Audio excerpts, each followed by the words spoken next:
The grand dining room at the Ritz-Carlton sparkled with crystal and candlelight as I sat at the small table closest to the kitchen doors, watching my family celebrate Mom's 70th birthday in the hotel's most exclusive private dining space.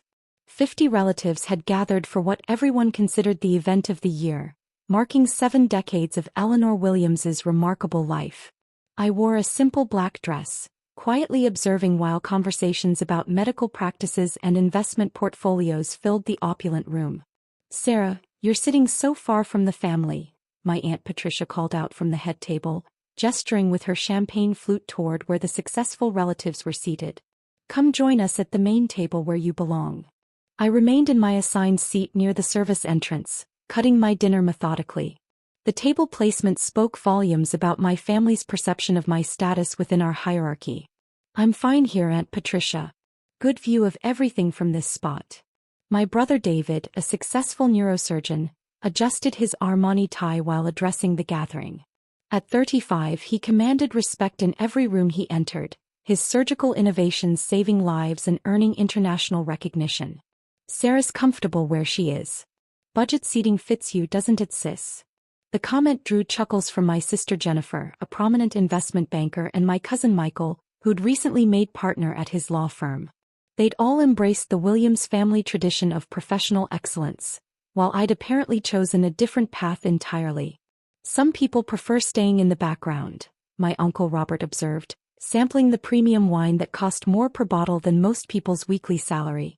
"Nothing wrong with understanding your natural position in life." My cousin Lisa, a successful cardiologist, nodded approvingly from her seat at the main table. "At least she's working consistently instead of expecting family support. Better to contribute according to your abilities." I continued eating quietly, noting how the Ritz-Carlton service staff moved with practiced precision around the dining room. My phone buzzed with a text from my operations director. "London property acquisition approved. Board meeting moved to 9 p.m. Also, Singapore resort opening exceeded all revenue projections." "You know what Sarah's real problem is?" my stepmother Victoria announced to the head table with authority. "No vision for meaningful success. She's content being invisible, watching accomplished people instead of becoming one herself." My Aunt Margaret raised her wine glass in agreement. "Exactly right. Look around this hotel, Sarah. The Ritz-Carlton represents the pinnacle of luxury hospitality. Staying here costs more than most people make in a month." The Ritz-Carlton surrounded us with understated magnificence, its classic decor featuring hand-selected antiques, imported marble and artwork worth millions. Every detail reflected the kind of timeless elegance that required both substantial capital and refined taste to achieve properly. "The service here is exceptional," commented David's new girlfriend's father, surveying the flawless surroundings. "You can tell this property has serious corporate backing. Probably some international hotel chain or investment group. Individual ownership of hotels like this requires generational wealth." "Definitely institutional ownership," agreed Dr. Martinez, a successful psychiatrist who'd known our family for years. "This level of luxury demands hundreds of millions in development and operational capital." I continued my meal silently, ensuring I remained unobtrusive while my family celebrated. My phone buzzed again with updates from my hotel managers across 3 continents, but I kept the device silenced out of respect for Mom's special evening. "Sarah should observe how real achievement operates," my father William suggested, gesturing around the magnificent dining room. "Maybe she could learn something about professional leadership instead of working those event coordination jobs downtown." "Speaking of which," Jennifer addressed me directly while checking her Cartier watch, "how's the hotel work developing?" "Still managing events and coordinating guest services. Hospitality management and operations oversight," I replied simply, taking another bite of the perfectly prepared salmon.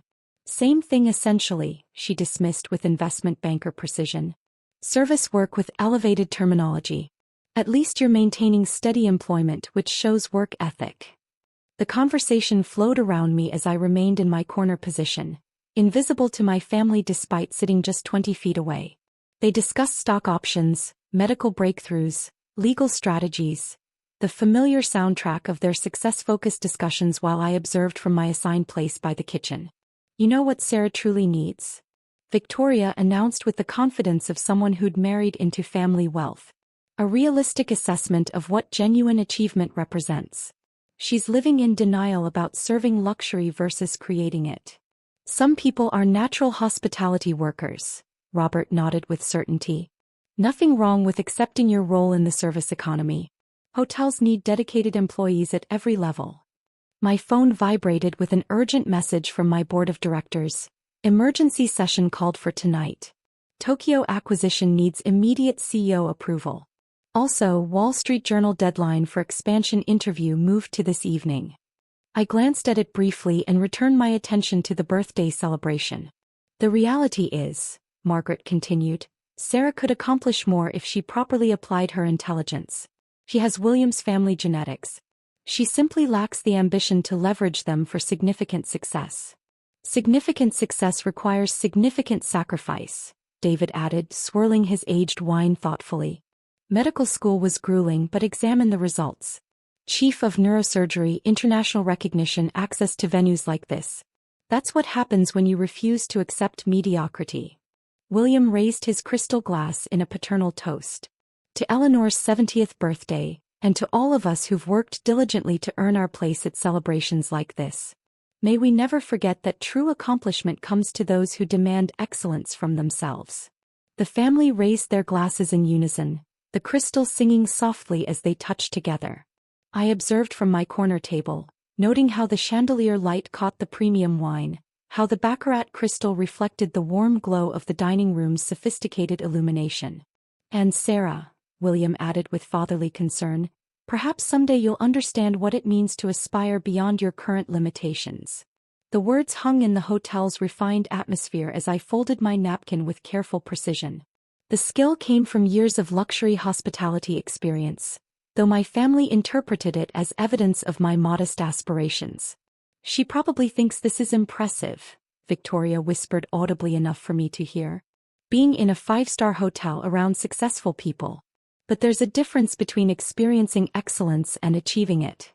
The hotel's general manager, Robert Chin, approached our private dining room with visible urgency. His movements reflected years of managing ultra-high-net-worth guests. Understanding that discretion and immediate response were equally critical when serving elite clientele.